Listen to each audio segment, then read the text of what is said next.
بسم الله الرحمن الرحيم. الحمد لله رب العالمين، وأشهد أن لا إله إلا الله وحده لا شريك له، وأشهد أن نبينا محمدا عبده ورسوله صلى الله تعالى عليه وعلى آله وأصحابه وأتباعه بإحسان إلى يوم الدين. أما بعد، فالسلام عليكم ورحمة الله وبركاته.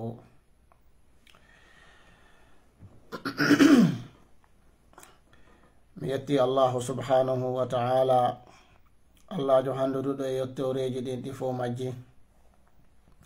mi duwani kenulaɗo meɗen on muhammadin sallallahu alayhi wa sallam, kamɓe e ɓengure maɓɓe e wondiɓe maɓɓe e kala ñentinirɗo ɓe no moƴƴiri ha ñande yawmal qiyama. ɓawo ɗon musidɓe julɓe tedduɓe, miɗo hiro on hiwrango islam, wiyana on assalamu aleykum wa rahmatullahi wa barakatuhu.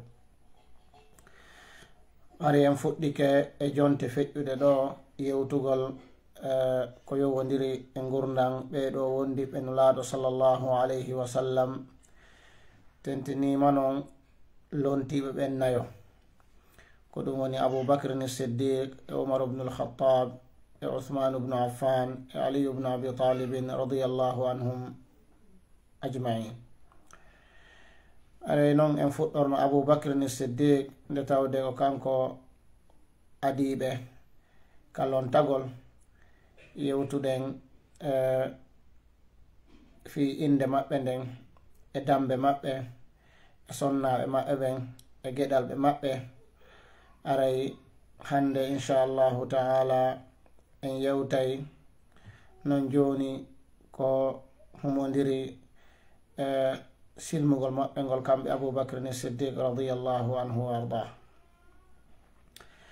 aray aboubacrin siddiq ɓeɗo ɓayrino laaɗo sallllahu alayhi wa sallama ɓe addi kaɗo diina, ɓe noddi jama on faade e la ilaha illallah, no tawano e adinoɓe natude kal islam immorde ka worɓe duhiɓe aboubacre as-siddiq radiallahu anhu wa ardah. kanko noon aboubacrin siddiq o naati ka diina, o woni neɗɗo molanaɗo e kaɗo diina l'islam, o walliti nelaɗo sallllahu alayhi wa sallama, o wallitori ɓe cembe makko ɗen foti ka ɓandu makko, kono noon kadi o wallitori ɓe kadi e cembe makko ɗen telemma ka jawdi makko. o watti ƴettude jawdi makko ndin o finansa fiino kaɗo diina allah wawa yarude yeeso, fi kadi yo julɓe ɓen heɓu ngal ɗo polgal. joni noon aboubacre ɓayru o wondi e nelaɗo sallllahu alayhi wa sallam makka ɗon yeru duuɓi ɗinelaɗo wonɗi makka ɗum fo heɓe wondi makka ɗon. kanko ferano ari éthiopie, ɗen andi ɓayru gere on no sonja on tiiɗi, julɓe ɓen sonjama, ɓe tampinama, nelaɗo sallllahu alayhi wa sallama newnanno ɓe ferugol iwa makka ara leydi habasha, ko ɗum won nini e nder leydi wiyete ndin éthiopie. ɗum ɗon noon waɗno laaɓiji ɗiɗi, laawol aranolngol sahabaɓe go ari, laawol ɗimmolngol woɓɓe go kadi ari, ɓe woni éthiopie ɗon. aray noon aboubacre kanko o yaltano makkatal mukarrama, ko ɗon woni ko tabiti, o ferano e ɗin ɗon fo majji. ɓayru yeehi ha allah subhanahu wa ta'ala newinanini laaɗo sallllahu alayhi wa sallama yahugol ferugol iwa makka seno madina, fiyo ɓe wawa wonde toon, ɓe ñiiɓa toon, ɓe yettina kaɗo diina allah. ko kamɓe e aboubacrin siddiq woni ko yaaduno yewtere men feƴƴu nden en yewti seeɗa e fi muɗum. joni noon ɓayru ɓe hewti kadi madina, aboubacrin siddiq wondi e nelaɗo sallllahu alayhi wa sallama duumodi e maɓɓe ɗon, ɓe woni ɗon ha nelaɗo sallllahu alayhi wa sallama ɓe feƴƴini jihadiji waɗɗi ɗin, yani wona gazwatu badrin, gazwatu uhudin, hare arande ngen kal islam, hare badre ngen e hare uhud e ko nanta e sifa ɗum ɗo fo aboubacrin siddiq himo tawano e muɗum ha nelaɗo sallllahu alayhi wa sallama ɓe feƴƴini. joni noon ɓaynulaaɗo sallllahu alayhi wa sallama ɓe feƴƴini tawi hannde kadi julɓe ɓen handidi ko lonto nelaaɗo sallllahu alayhi wa sallam. nelaaɗo ɓaɓe feƴƴini julɓe ɓen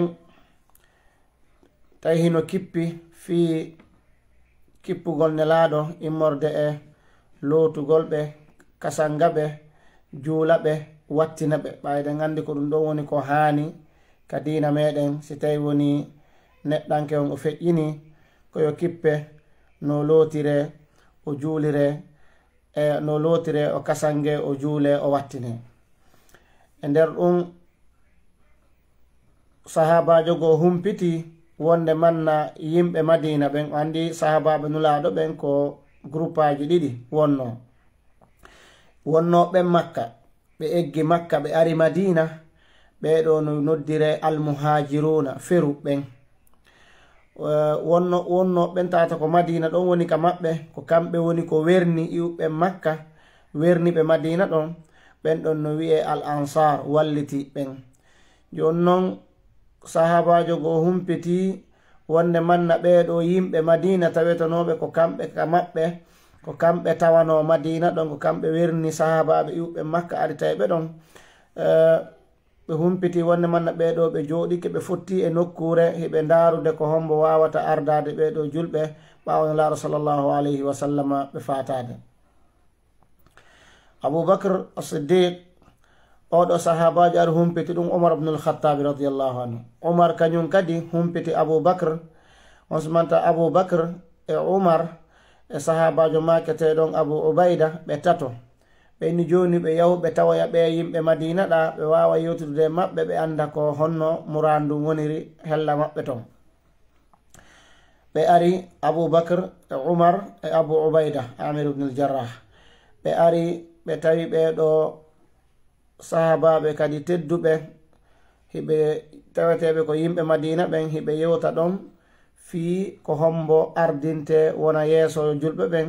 tawi haqqille ɓurɓen e maɓɓe liiƴike faade e saad ibn obada.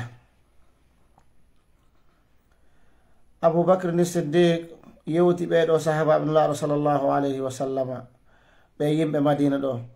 o makani ɓe haray onon yimɓe madina ɓen kala ko yewtuɗon fii moɗon immorde teddungal ngal allah waɗani on e moƴƴereji ɗi marɗon yani e wallitande nde wallitiɗon julɓe ɓen fo muɗum haray on gonginte kadi.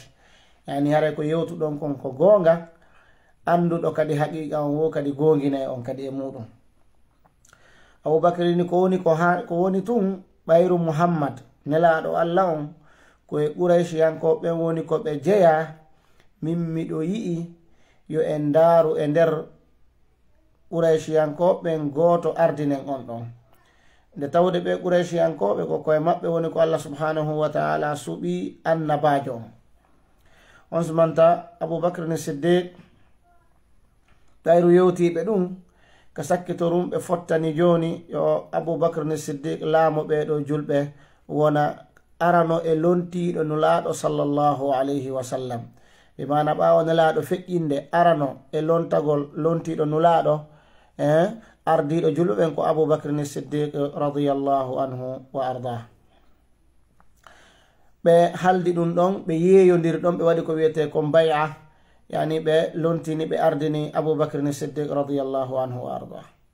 usmanta ɓe yehoy kadi ka juulirde nulaaɗo ɓa ɓeewi ɗon kadi ɓe holliti jama hedditiɓɓen ƴen ɗon kañum kadi tawti ɗum ɗon aboubacre ni siddiq woni hande kadi lontiɗon nelaɗo sallllahu alayhi wa sallama faade ardagol ɓeɗo julɓe e daranagol fiyakuji maɓɓe ɗin. haray ko ɗum ɗo woni raɓɓindinande no ardiri noon fi lontagol aboubacre ni siddiq radiallahu anhu ɓawo nelaɗo sallllahu alayhi wa sallama ɓe feƴƴinde. joni noon aboubacre ɓayru ɓe lontike nelaɗo sallllahu alayhi wa sallam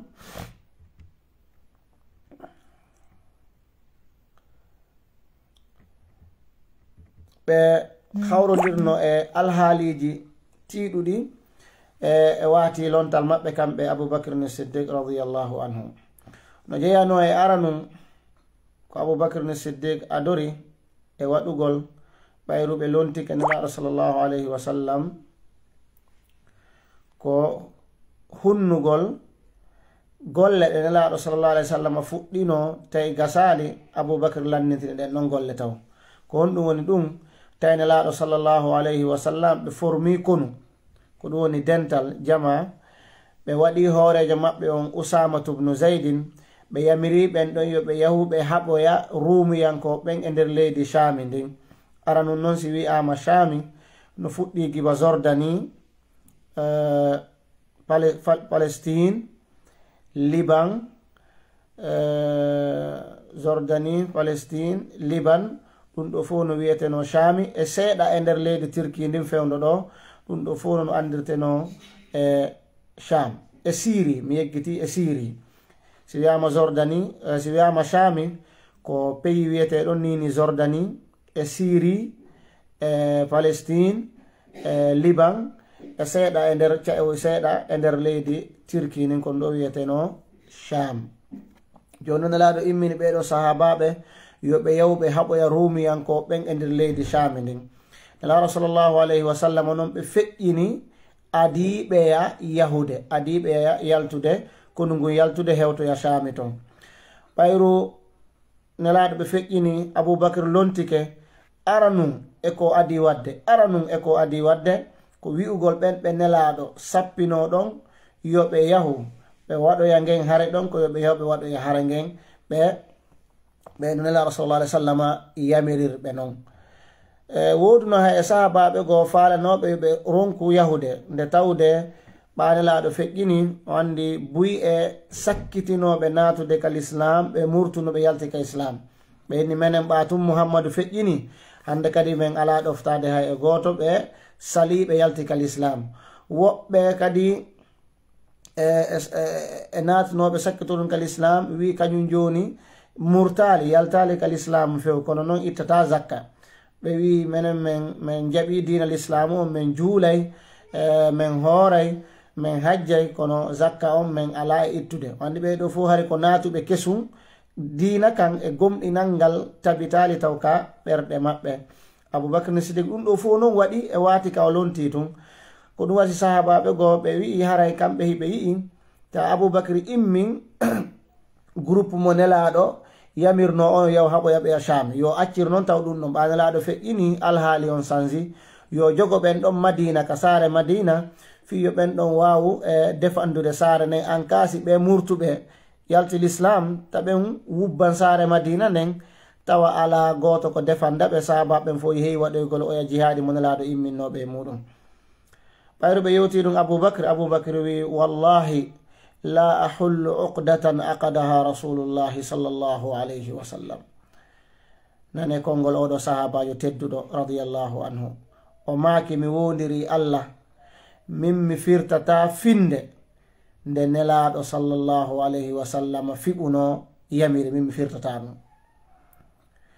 O maaki kadi haysi mi humpitike hara mi andi wonde manna colli aray jilolam Madina ɗo ma ɗum takki e kulle hulɓiniɗe aray no sera Madina ɗo no faala natugol ga joni wiyen wona ngayuji ma ko nanta sifa ɗum naata ka nder saare Madina waralan waridalan e sonnaɓe nulaɗo ɓen wonɓe ɓen Madina ɗo miɗo wakkili ɗum ɗon kono mi yamire ngu konu ɗo yoɓe yahu ɓe haɓoya kanela sallah sallam yamiri ɓe ɗo yoɓe yahu yani mi jogota ko ɓen ɗon fi yoɓe defandan ɗo mi ronka ɓe accutude mi ronka hunnude ko nelaɗo sallllahu alayhi wa sallama yamirno kon.